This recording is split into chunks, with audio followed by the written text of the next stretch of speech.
Bismillahirrahmanirrahim. Assalamualaikum warahmatullahi wabarakatuh. Bapak-bapak, ibu-ibu, mas-mas, mbak-mbak, khususnya adik-adikku sekalian yang dirahmati Allah dimanapun Anda berada. Kembali di IIP Channel bersama saya, IIP Wijayanto.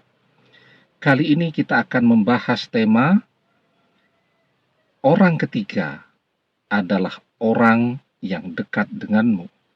Mantan menjadi terikat dengan keinginanmu selamanya. Ya.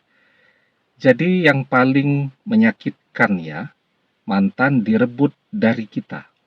Dan yang merebut orang ketiga ini adalah orang yang dekat dengan kita. Orang yang kita kenal baik. Apakah sahabat atau teman, tetangga, bahkan mungkin masih saudara ya. Jadi kalau bersaing ya, artinya sama-sama belum memiliki. Itu kan baik-baik saja ya, selama kompetisi persaingan itu dilakukan secara sehat, begitu kan ya. Mempresentasikan program masa depan jika orang yang kita cintai ini bersama kita. Nah, siapa yang paling baik, maka dia akan keluar sebagai pemenang. Itu namanya persaingan. Sama-sama belum punya komitmen. Tetapi ini kan mantan sudah bersama kita. Mantan sudah berkomitmen dengan kita, ya. Bahkan dia pun tahu, bahkan mungkin dibandingkan yang lain, dia adalah orang yang paling mengerti bagaimana cintanya kita kepada mantan. Tetapi ya, ternyata di belakang kita, dia menikung ya, atau melewati di tikungan begitu ya. Di belakang kita ternyata dia punya keinginan juga untuk memiliki mantan. Nah, dan itu tentu rasa sakit yang kita rasakan akan berkali-kali lipat lebih sakit ya daripada ketika yang merebut mantan ini adalah orang lain, orang jauh ataupun orang yang sama sekali tidak kita kenal ya.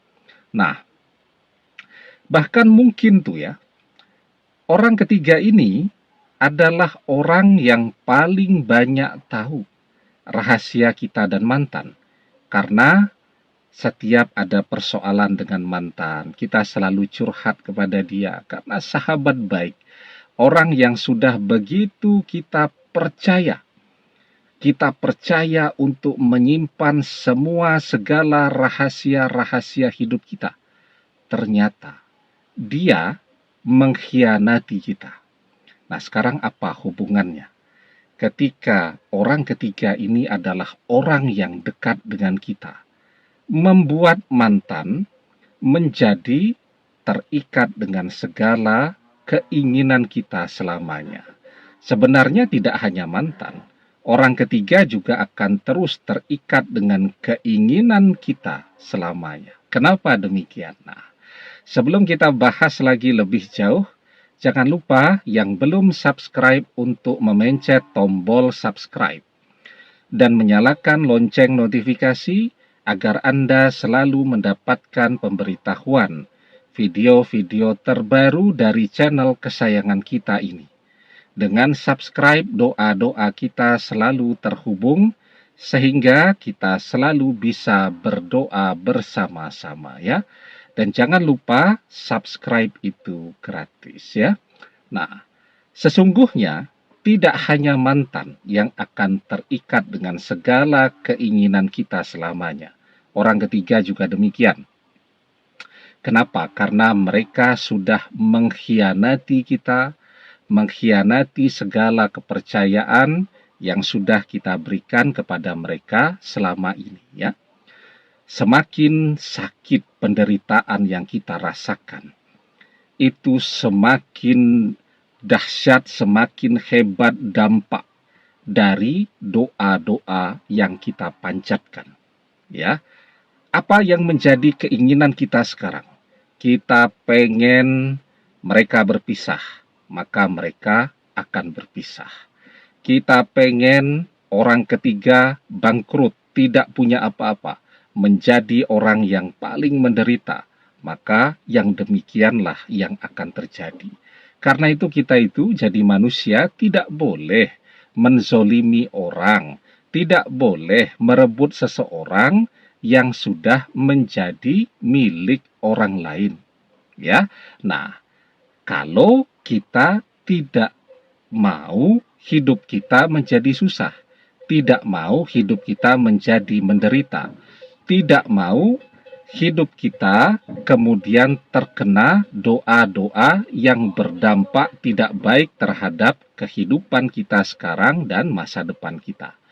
Nah, orang ketiga yang merebut mantan dari kita itu kan membuat rasa sakitnya jadi double-double, dan rasa sakit yang double-double itu ketika kita berdoa itu dampaknya juga akan lebih berat kepada orang-orang yang sudah menzolimi itu.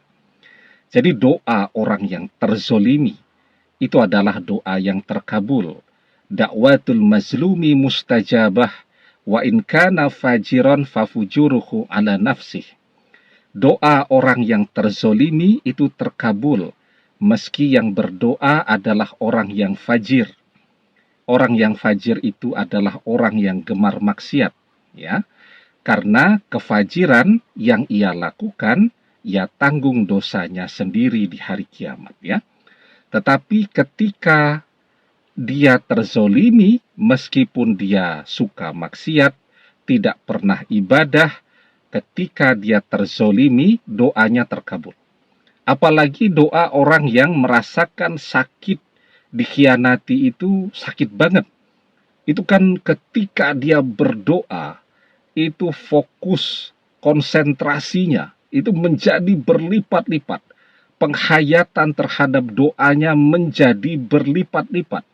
Ya, jadi itulah yang kemudian akan membuat dampak dari doa itu juga akan berlipat-lipat untuk orang yang sudah menzolimi tadi, yakni orang ketiga dan mantan. Nah, jadi begitu ya.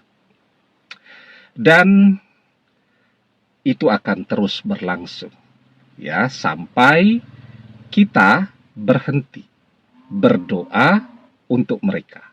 Jadi selama kita terus tuh berdoa agar mereka begini, agar mereka begitu, dan seterusnya, maka selamanya mereka, orang ketiga dan mantan, akan terikat dengan keinginan-keinginan kita. Ya, nah karena itu ya, hidup itu demikian. Kalau kita ingin hidup kita nyaman, maka jangan pernah menzolimi orang lain, ya. Dan mungkin sekarang orang ketiga dan mantan sedang bahagianya. Tapi itu tidak akan lama. Ya, karena tadi doa orang yang sudah mereka zolimi itu adalah doa yang terkabul dan cepat terkabulnya. Demikian, semoga bermanfaat. Wallahu a'lam bishawab, billahi taufik wal hidayah. Assalamualaikum warahmatullahi wabarakatuh.